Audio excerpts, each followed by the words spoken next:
পৃথার ইচ্ছে ডানায় তোমাকে আবারও স্বাগত। আজকে যে ছোট গল্পটা পড়ব তার নাম অপরাধ। লিখেছেন আশাপূর্ণা দেবী।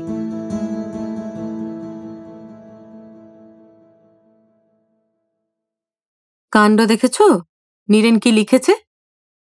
চায়ের পেয়ালাটা টেবিলে নামাইয়া দিয়া কল্যাণী বিস্মিত সুরে প্রশ্ন করে, নীরেন, রাঙা ঠাকুরপো সে আবার তোমাকে চিঠি লিখেছে নাকি?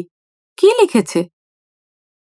যা লিখেছে তা পড়ে তো চোখে সর্ষে ফুল দেখছি। ওমা, কেন গো, কি এমন লিখল? আর কি লিখেছে, এখানে ওদের সাহিত্য সম্মেলনী নাকি ঘোড়ার ডিম হবে, তাই আসছেন। কিন্তু নিজের বাড়ি থাকতে পরের বাড়িতে থাকবেন কি দুঃখে, তাই দয়া করে এই গরিবের কুঁড়ে পদার্পণ করবেন।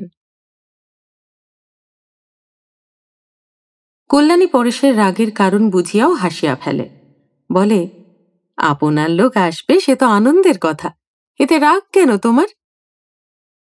যাও তো, বাজে বকো না। পরেশ চায়ের পেয়ালা তুলিয়া লইয়া আবার টেবিলে বসাইয়া দেয়। মাসের আজ 23 তারিখ, তা জানো নাকি জানো না? খুব জানি, হাড়ে হাড়ে জানি। তবে তা বলে কি হবে, আসবে বলেছে, বারণ করতে তো পারবে না। কেন পারবো না? গরিবের অনেক কিছুই পারতে হয়। আমি লিখে দিচ্ছি সোজাসুজি, দল ছাড়া হয়ে এত দূরে থাকার চাইতে তোমার খাঁটি কলকাতাতে থাকাই সুবিধে। ধ্যাত, তাই কখনো বলা যায়? ওর নিজের সুবিধে অসুবিধে না ভেবে কি আর লিখেছে? তাহলে বুঝতে পারবে তোমার ইচ্ছে নেই।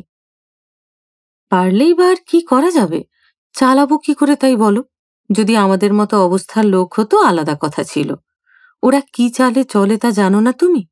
দুনিয়ায় যে দুঃখ কষ্ট অভাব অভিযোগ আছে সে কথা যেন মানতেই চায় না।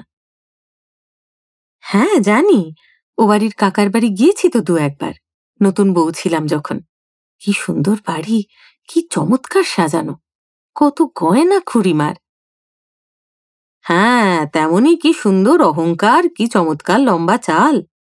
নতুন খুড়ি আমাদের মা জেঠিমার সঙ্গে ভালো করে কথাই বলতেন না, বুঝলে? কল্যাণী হাসিয়া বলে, সেই রাগ আছে এখনো?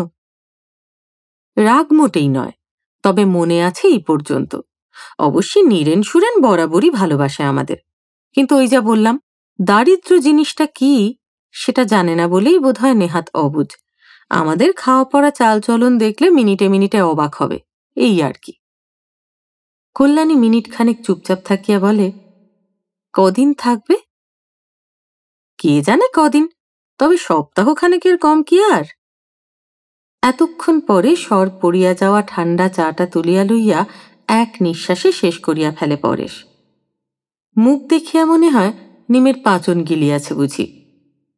কল্যাণী খানিক পরে ঘুরিয়া আসিয়া আবার বলে, দেখো, বারণ করে দেওয়াটা কি ঠিক হবে?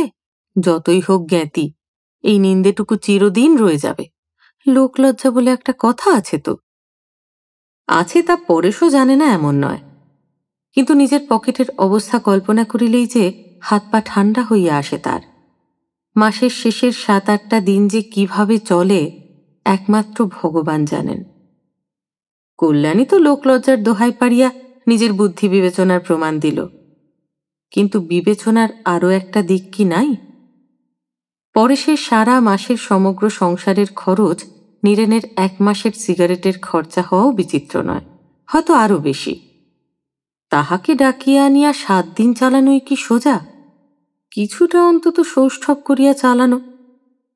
সৌষ্ঠব করিতে গেলে নিজেদের পরন পরিচ্ছদ বিছানা বালিশ সবকিছুর উপরই সাময়িক একটু প্রলেপ লাগাইতে হয়। অতিথির জন্য আহার আয়োজনে যেটুকু বৈচিত্র্য বা আড়ম্বর, অতিথির সঙ্গে সঙ্গে নিজেদেরও ভাগ পাইতে হয় তার। মাথার তেল দাঁতের মাজন হইতে শুরু করিয়া চায়ের পেয়ালা পিরিচ পর্যন্ত সবকিছুরই উপর হইতে দারিদ্র্যের জীর্ণ বিবর্ণতা দূর করিতে গেলে কোথায় গিয়া ডুবিতে হয় তার কি হিসেব আছে? আর যদি দৈন্যের চরম রূপকে গোপন করার চেষ্টা মাত্র না করিয়া ভিক্ষুকের বেশে দাঁড়াও তো সে আলাদা কথা। হয়তো করুণার বশে উপহারের ছদ্মবেশ পরাইয়া কিছু সাহায্য করিয়া যাইতেও পারে নীরেন। কিন্তু কেন?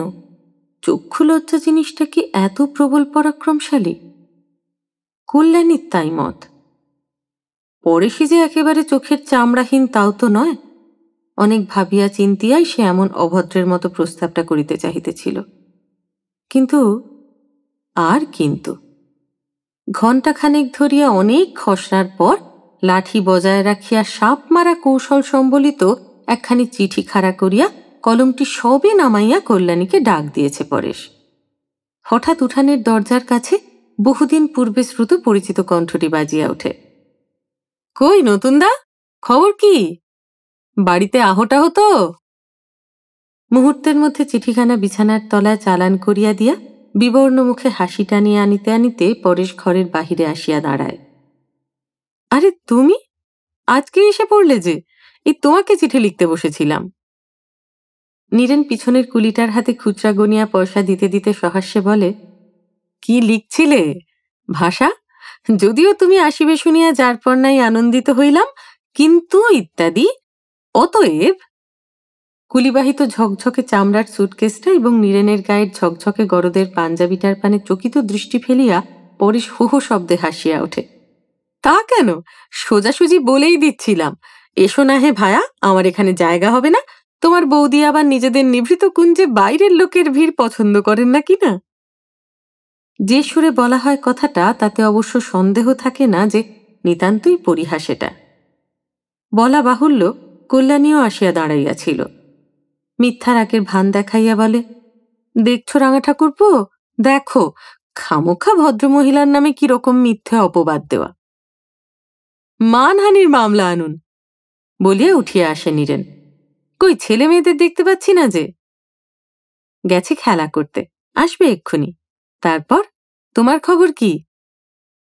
আমাদের খবরের জন্য তো ঘুম হচ্ছে না আপনার। নেহাত প্রাণের টানে এসে পড়লাম তাই। ইস, নিজের কাজ না পড়লে আসতেন যে। হয়েছে হয়েছে, ঝগড়া টগড়া সব তোলা থাক। এখন সকলের আগে এক পেয়ালা চা আনুন দেখি। চা? এক পেয়ালা চা? আকাশ হইতে আছাড় খাইলে কেমন লাগে? হীরের আংটি, গরদের পাঞ্জাবি আর 52 ইঞ্চির ফরাসডাঙার ধুতি পরা এই সুকান্তি ভদ্রলোককে কোন পেয়ালায় চা দিবে কল্যাণী? মোটা মোটা যে গোটা 3-4 পেয়ালা আছে বাড়িতে, তার সবগুলোই যে হাতল ভাঙা। পিরিচি বা কই? প্রস্তুত হইবার অবকাশ মাত্র না দিয়া এরকম অভব্যের মতো আসিবার কি প্রয়োজন ছিল নীরেনের? ছেলে মেয়েরা বেড়াইয়া ফিরিবে এক্ষুনি। সন্তুর পরনে কি আছে? নীল ডোরাকাটা সেই হাফ শার্টটা না? কলারটা কবে যেন ছিঁড়িয়া উধাও হইয়া গিয়াছে যার। আর মিনুর গায়ে কল্যাণীর কোন জন্মের পুরনো একখানা ভয়েল শাড়িকাটা ফ্রক। পাশের বাড়ির লতিকার কাছ হইতে শ্বেত পাথরের মতো দেখিতে সেই পেয়ালা একটা চাহিয়া আনা যায়, কিন্তু ছেলে মেয়েদের জামা জুতা? নিজের শ্রীহীন শাড়িখানাও কি কিছুই পীড়াদায়ক নয়? চিন্তা বাতাসের চাইতেও নাকি দ্রুতগামী। পলকের মধ্যে কত কী তো ভাবিয়া ফেলিল কল্যাণী। তবু কত অজস্রই বাকি থাকিল। হীরের আংটি আর 52 ইঞ্চি ধুতির মালিকটি রহিয়াই গেল যখন, মিনিটে মিনিটে নতুন নতুন বিপদ আসিয়া দেখা দেয় নতুনতর দুশ্চিন্তা। প্রতি পদক্ষেপে, প্রতিটি আচরণে কি নিদারুণ লজ্জা! নীরেন অবশ্য চাল ফলায় না, কিন্তু তার স্বাভাবিকত্বটুকুও যে পরেশের চোখে রীতিমতো চাল। গায়ে রক্ত নিংড়াইয়া প্রাণপাত করিয়া যে আয়োজনটুকু করিয়া আনে পরেশ, সংসারের হাড় ভাঙা খাটুনির মধ্যে কত কষ্টে কত যত্নে কল্যাণী যা পাতে তুলিয়া দেয়, সেই মহামূল্য জিনিসগুলো কি অনায়াস অবহেলাতেই পাতের নিচে ফেলিয়া দেয় নীরেন। সন্দেশ রসগোল্লার মতো দুর্লভ বস্তুই কিনা আধখানা খাইয়া বাকিটা জলের গ্লাসে ডুবাইয়া দিতে কিছুমাত্র দ্বিধা করে না নীরেন। এই 4 দিনের মধ্যে 3 দিন এই মর্মান্তিক দৃশ্য দেখিতে হইয়াছে পরেশকে। অসহ্য হইয়া আজ সকালে তো বলিয়াই ফেলিল পরেশ। ফেলিবার প্রয়োজন কি? ছেলেমেয়েরা কি আর কাকার পাতে খাইতে পারে না? নীরেন তাহার উত্তরে পাতে খাওয়ার অপকারিতা সম্বন্ধে লম্বা এক লেকচার দিয়া বসিল। অবশ্য নীরেনের সামনে মান বাঁচাইতে ছেলে মেয়েদের ভাগ্যেও উক্ত দুর্লভ বস্তু একাধটা যে জুটিতেছে না এমন নয়। কিন্তু সে তো অতল সৈকতে বাড়ি বিন্দু মাত্র। তাছাড়া এক মুঠো পয়সা দিয়া কেনা জিনিস ফেলিয়া দেওয়া মিষ্টান্ন যে আবার অতি মিষ্টত্বের অপরাধে পরিত্যাজ্য হইতে পারে, এ কথা পরেশের ধারণার অতীত নয় কি? নোনতা খাবার কল্যাণী নিজের হাতে ভাজিয়া দিল। এ একদম দালদার ব্যাপার দেখছি, বলিয়া একেবারে উঠানে। যতই হোক, পশ্চিম হইতে আসিয়াছে নীরেন, কাজেই কলকাতার সবই ভেজাল মনে হয় তার কাছে। ফেলিয়া দিয়ে অবশ্য ক্ষোভ করিল বিস্তর, কিন্তু সে ক্ষোভটা নিতান্তই সমাজ জীবনের দুর্নীতিজনিত ক্ষোভ। খাইতে না পাওয়ার জন্য তো নয়ই, অপচয়ের জন্যও নয়। 4 দিন পার হইয়াছে, 4 বৎসরের দৈর্ঘ্য লইয়া। আরো 6 দিন নাকি থাকিতে হইবে নীরেনকে। সবে 26 তারিখ আজ, এখনো আরো কত দিন? এবারে আবার 31শে মাস। সভ্য সামাজিক আর চক্ষুলজ্জা সম্বলিত কল্যাণী এইমাত্র ফর্দ দিয়ে গেল বাজারের। লিখিবার জন্য যা খুশি লিখিয়াছে, নাকি মাথা টাথা খারাপ হইয়া গেল তার? শ্রাবণ মাস শেষ হয় নাই এখন, বলে কিনা ফুলকপি আর মটরশুঁটি। এঁচোড় আর সজনে ডাঁটাই বা নয় কেন তবে? মাংস, ডিম, ফুলকপি, মটরশুঁটি, বড় কই মাছ, অনেকগুলো বাগদা চিংড়ি, লাউ আর নারকেল, কিশমিশ, আলু বখরা, কত ফিরিস্তি! এখানেই শহরতলির বাজারে পাওয়া যাইবে না জানা কথা, কিন্তু কলিকাতার বাজারে লোক পাঠাইলে ঠিকই পাওয়া যায়। কিছু বকশিস দিলে লতিকার চাকরি আনিয়া দিতে পারে। অমনি তার সঙ্গে চিনিপাতা দই ও সামান্য কিছু রাবড়ি। এটা কি হয়েছে? পরেশের কণ্ঠস্বর যতই চাপা হোক, ক্রোধটা ধরা পড়ে। শঙ্কিত কল্যাণী বলে, কি? এই ফর্দ? এ কি আমার শ্রাদ্ধের ভোজের ফর্দ হয়েছে? চমকাইয়া মুখ তোলে কল্যাণী। এ কি, এমন রূঢ় কথা তো জীবনে উচ্চারণ করে না পরেশ। ম্লান মুখে বলে, কদিনই তো সোজাসুজি মাছ ভাত খাওয়ানো হলো। যাওয়ার আগে 2-1 দিন একটু বিশেষ কিছু না করলে। সোজাসুজি? সোজাসুজি মাছ ভাত করতেই এই 4 দিনে 13 টাকা ধার হয়েছে আমার, তা জানো? ধার মনে করলেই আমার মাথা খারাপ হয়ে যায়, আর একটি পয়সাও ধার করতে পারবো না, ব্যাস। কল্যাণী ছলছল চোখে বলে, আর এই যে রাঙা ঠাকুরপো সন্তু মিনুকে কত টাকার খেলনা এনে দিল কাল কলকাতা থেকে, ছবির বই দিল 3-4 খানা। হোক না হোক 20-25 টাকার জিনিস তো হবেই। বেশিও হতে পারে বুঝলাম, কিন্তু আমার তাতে কি সাশ্রয় হলো? খেলনা বেচে তোমার কপি মটরশুঁটি আনা যাবে? ছলছল চোখের কোণ বাহিয়া 2 ফোঁটা জল গড়াইয়া পড়ে। কি ভয়ানক কটু কথা বলতে শুরু করিয়াছে পরেশ। ও কেন বোঝে না কল্যাণীর এ আবদার শখের আবদার নয়, নিতান্তই সম্মান বজায় রাখার প্রশ্ন। কার সম্মান? পরেশেরই নয় কি? 5 টাকার ডাল ভাত খাইয়া নীরেন যদি 25 টাকার শোধ দিয়া যায়, খুব কি মুখ উজ্জ্বল হইবে পরেশের? তবু খাওয়া দাওয়ার আয়োজনটা তেমন ভালো করিতে পারিলে, যত্ন আত্মীর ভাব বেশি দেখাইলে কিছুটা তো মান থাকে। কে জানে, হয়তো যাওয়ার আগে আরো কিছু দিয়া যাইতে পারে। তখন কোন মুখে মুখ দেখাইবে কল্যাণী? কল্যাণীকে? নীরেন তো তার বাপের বাড়ির দিকের লোক নয়। মান সম্মান যা কিছু সবই তো পরেশের, অথচ এই সাদা কথাটুকু কিছুতেই বুঝিবে না পরেশ। ধার করা খুব খারাপ নিশ্চয়ই, কিন্তু নীরেন তো বারে বারে আসিবে না। জীবনে আর কোনোদিনই হয়তো সুযোগ মিলিবে না তার আত্মীয়তার উপহারের শোধ দিবার। পরের মাসে না হয় আরো কষ্ট করিয়া চালানো যাইবে, এখনকার মতো তো মান রক্ষা হোক। কিন্তু না, পরেশ যেন বুনো ঘোড়ার মতো জেদ ধরিয়া বসিয়া আছে।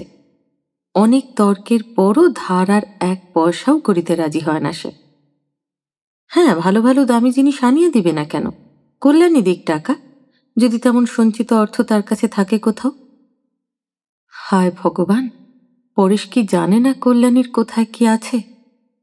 একটি ফুটো পয়সায় কি কল্যাণী নিজের বলিয়া কোথাও তোলা আছে? সোনা বলিতে 1 ছিটে তাই কি বোঝায় আছে? সন্তুর টাইফয়েডে সেবার রাংরত্তিটুকুও গেছে যে। তবু রাগে দুঃখে একটা অবিমৃষ্যকারিতা করিয়া বসে কল্যাণী।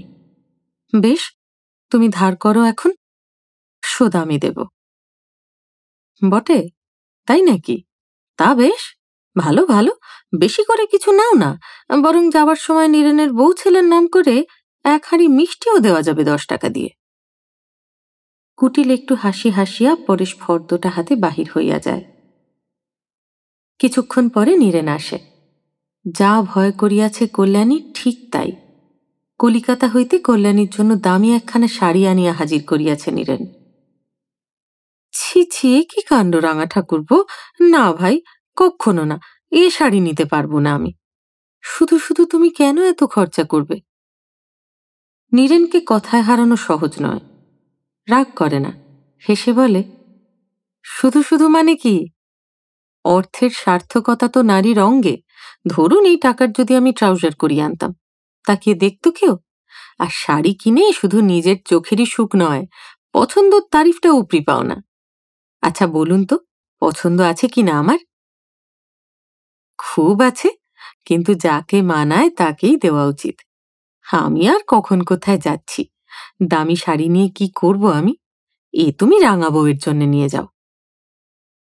আহা, তোমার রাঙা বউকে তো জীবনে একখানিও ভালো শাড়ি দিইনি। শত দুঃখেও হাসি পায় কল্যাণীর। বলে, দেবেই তো, জীবন ভরই দেবে।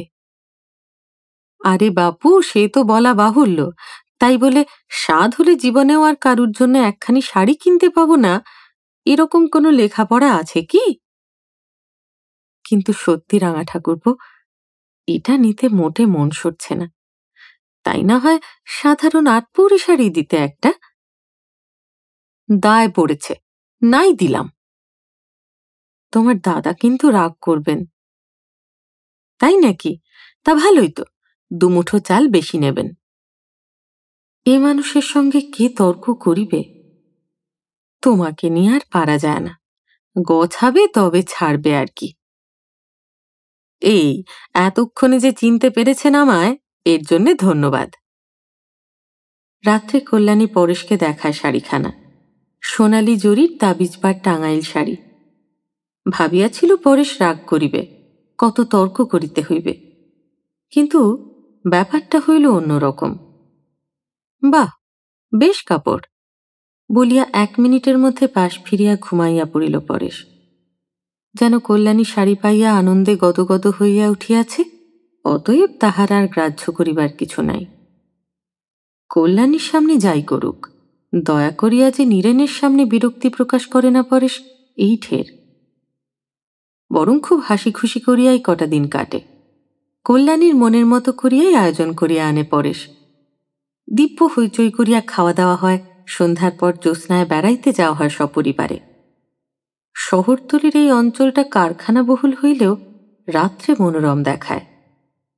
পুলকিত কল্যাণী বলে, এতদিন রয়েছি এখানে, রাত্রে যে বেড়ানো যায় এ কিন্তু ভাই কখনো জানি না।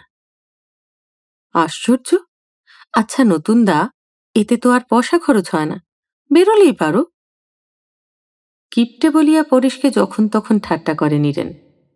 সংসারের যা কিছু ত্রুটি ধরা পড়ে, সবই পরেশের কুঁড়েমি আর কিপটেমির ফল বলিয়ায় ধরিয়া লইয়া হাসাহাসি করে কল্যাণীর সঙ্গে। পরেশ যা উত্তর দেয় সেটাও সরস।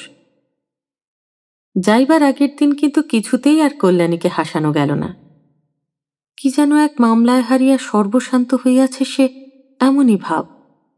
বাকপটু নীরেনের সদা তৎপর সরস পরিহাসগুলোও যেন অকেজো হইয়া ফিরিয়া আসে।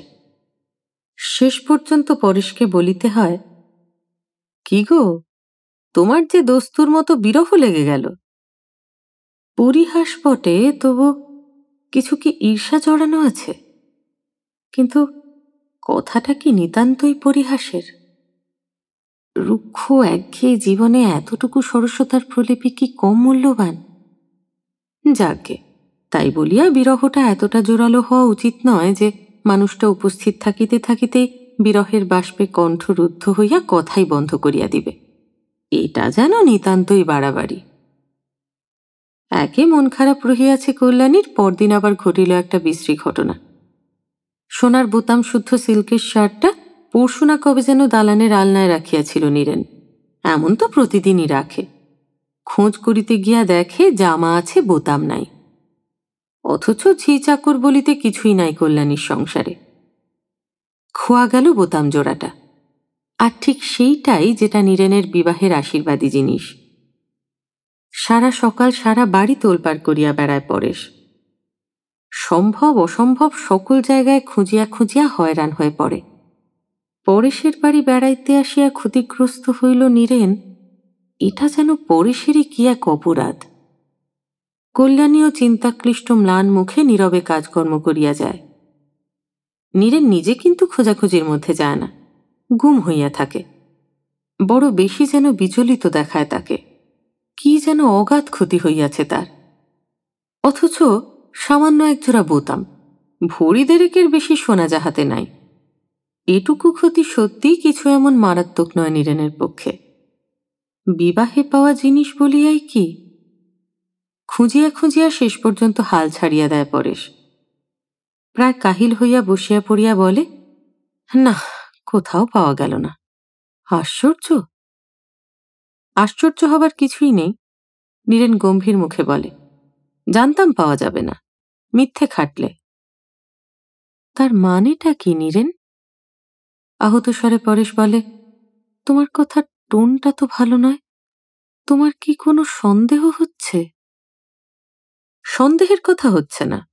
জামায় পরানো বোতাম রাতারাতি উড়ে গেলে খাটের তলা ট্রাঙ্কের পিছনে খুঁজে বেড়ানো নেহাত বাজে খাটুনি, এই কথাই শুধু বলেছি আমি। পরেশ ক্রুদ্ধ গম্ভীর স্বরে বলে, দেখো নীরেন, গরিব হলেই ইতর হয় না। যাক, খুব শিক্ষা হলো। শিক্ষা আমারও কিছু কম হলো না নতুনদা, তবে দুঃখের শিক্ষা। যাক, অভিজ্ঞতার মূল্য সর্বদা দিতে হয় বই কি। কিন্তু অনুরোধ করছি, আর অনর্থক খোঁজাখুঁজি করে বেশি শো করো না। তুমি কি তাহলে বলতে চাও? আমি আর এক তিলও কিছু বলতে চাই না। দয়া করে এই আলোচনা বন্ধ করো নতুনদা, আর ভালো লাগছে না। দ্বিতীয় আর কোনো কথা না বলিয়া কোথায় যেন বাহির হইয়া যায় নীরেন। নীরেন বাহির হইবা মাত্র পরেশ রান্নাঘরের দরজায় আসিয়া ভীষণ মুখে বলে, তোমার সঙ্গে কথা আছে, শুনে যাও। কি কথা? ভারী ক্ষীণ লাগে কল্যাণীশ্বর। কাল যে ৩২ টাকা দিলে, কোথায় পেয়েছ সে টাকা? ছিল ছিল, কিন্তু এমন কোথায় ছিল বলতে পারো, যে এতদিন ধরে এই সংসার রাক্ষসীর হাত থেকে বাঁচিয়ে রাখতে পেরেছ? লতিকার কাছে রেখে দিয়েছিলাম। কল্যাণী, তাকাও আমার দিকে, মুখ তোলো, তোলো মুখ।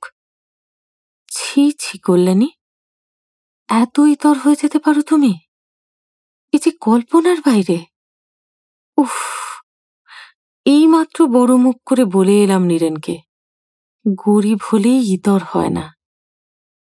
দুই হাতে চুলের মুঠি চাপিয়া ধরিয়া টানিতে থাকে পরেশ। রগের শিরা ওঠা রক্তচক্ষু ভীষণ দর্শন মুখখানা দেখিয়া পরেশ বলিয়া চেনা শক্ত। তুমি কি মনে করছো আমি? আবেগে থরথর করিয়া পাংশু ঠোঁট দুইখানা কাঁপিয়া ওঠে কল্যাণীর। আমি? শুধু আমি? যার জিনিস চুরি গেছে সেও কি মনে করতে বাকি রেখেছে? উফ ভগবান, কি মনে হচ্ছে জানো কল্যাণী? কারখানা থেকে যেন আর ফিরতে না হয়।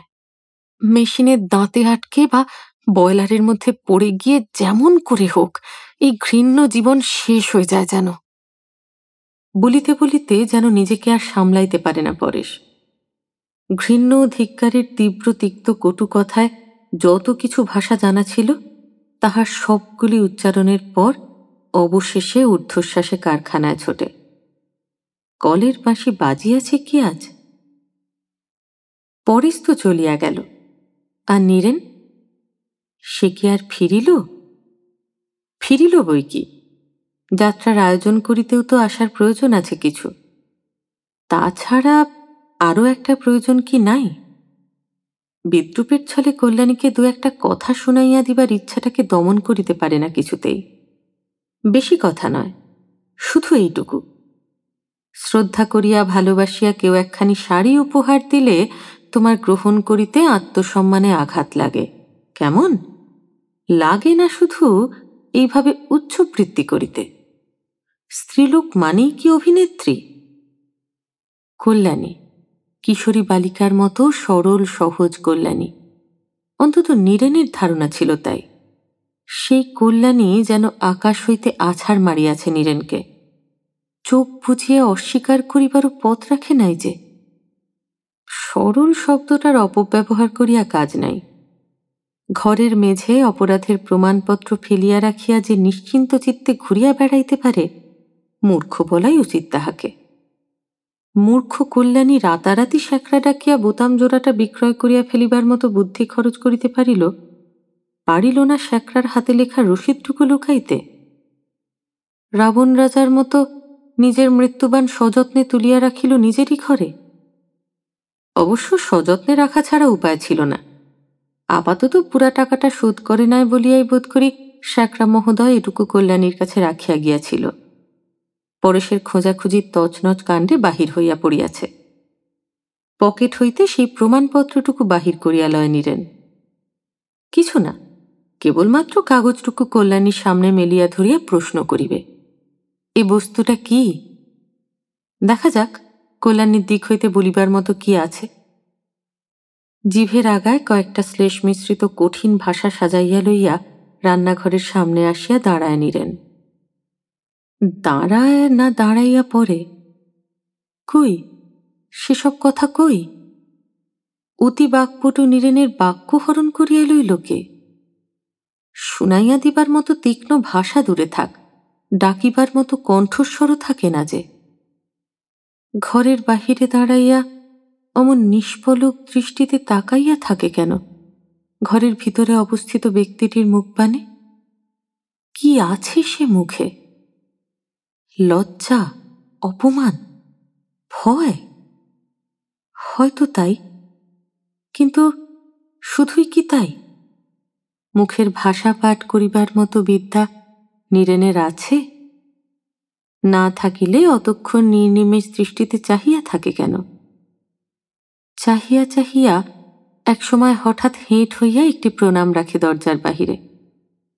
জ্বলন্ত উনানের সামনে বসিয়া আছে কল্যাণী। এপাশ হইতে মুখের অর্ধাংশটুকুই দেখিতে পাওয়া যাইতেছে মাত্র। অর্ধাংশই বা কোথায়?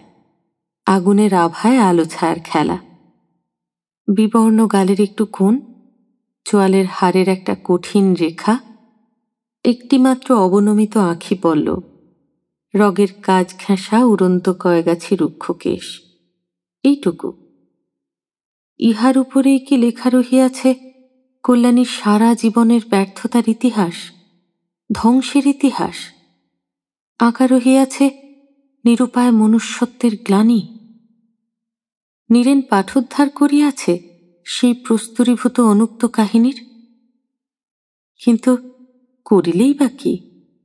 সভ্য সামাজিক মানুষ মাত্রেই নিরুপায় নয়। নীরেনেরই কি উপায় আছে সেটুকু জানাইয়া যাইবার? যেমন নিঃশব্দে আসিয়াছিল তেমনি নিঃশব্দে বাহির হইয়া যায় নীরেন, সুটকেসটা নিজের হাতে লইয়া। কুলি ডাকিয়া হইচই করিতে ইচ্ছে হয় না যেন। শুনেছ কাণ্ড নীরেন কি বলে গেল? কারখানা হইতে হৈ হৈ করিয়া বাড়ি ফেরে পরেশ। কল্যাণীকে ডাকিয়া বলে, আরে শোনো না ছাই, দেখেছ বড় লোকের বড় কাণ্ড। জামার ইনসাইড পকেটে বোতাম পুরে রেখে বাবু রব তুলে দিলেন চুরি গিয়াছে। আরে বাবা, ঝি নেই চাকর নেই বাড়িতে, চুরি অমনি গেলেই হলো। নেহাত আমি ভালো মানুষ তাই এ যাত্রা তরে গেলেন বাছা ধন, অন্য লোকের পাল্লায় পড়লে আজ লাঠালাঠি হয়ে যেত। অবশ্যই মিথ্যে বলবো না, ক্ষমাও চেয়ে গেল বিস্তর। স্টেশনে যাবার আগে দেখা করে গেল কিনা কারখানায় গিয়ে। সকালবেলা সেই সন্দেহের ভাবটা প্রকাশ করার দরুন খুবই মুষড়ে গেছে দেখলাম, বারবার করে ক্ষমা চেয়ে গেল। জুতো মেরে গরুদান আর কি। আপন খেয়ালে বকিয়া যায় পরেশ। কল্যাণীর নীরবতা লক্ষ্যই করে না, কিংবা ইচ্ছা করিয়াই করে না। নিজের কঠিন ব্যবহারের স্মৃতিটা ভুলাইয়া দিতে চায় কতগুলো মুখের কথা কহিয়া। লক্ষ্য করিলে দেখিতে পাইত, কিন্তু কি জানি পাইত কিনা। দেখিবার চোখ সকলের থাকে কি? সকলের ক্ষমতা থাকে মুখের ভাষা পাঠ করিবার?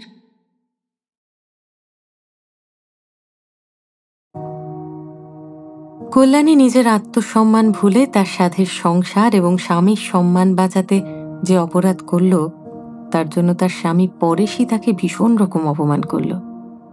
এই গল্পের শেষ কোথাও যেন আমাকে মনে করিয়ে দিচ্ছে রবীন্দ্রনাথের নৃত্যনাট্য শ্যামার কথা, যেখানে শ্যামা তার প্রেম বজ্রসেনকে পাওয়ার জন্য উত্তের প্রাণ বিসর্জন দিতেও দ্বিধা করেনি, এবং তা জানতে পেরে বজ্রসেনই শ্যামার প্রেমকে গ্রহণ করতে চায়নি। সেই সময় শ্যামার মনের অবস্থা আর আজ কল্যাণীর মনের অবস্থা কিভাবে যেন মিলেমিশে একাকার হয়ে গেছে। তাই সেদিন শ্যামা বজ্রসেনকে যা বলেছিল, আজ হয়তো কল্যাণীও মনে মনে পরেশকে তেমনই কিছু বলছে। তোমার কাছে দোষ করি নাই, দোষ করি নাই, দোষী আমি বিধাতার পায়ে, তিনি করিবেন রোষ সহিব নীরবে। তুমি যদি না করো দয়া, সবে না, সবে না, সবে না।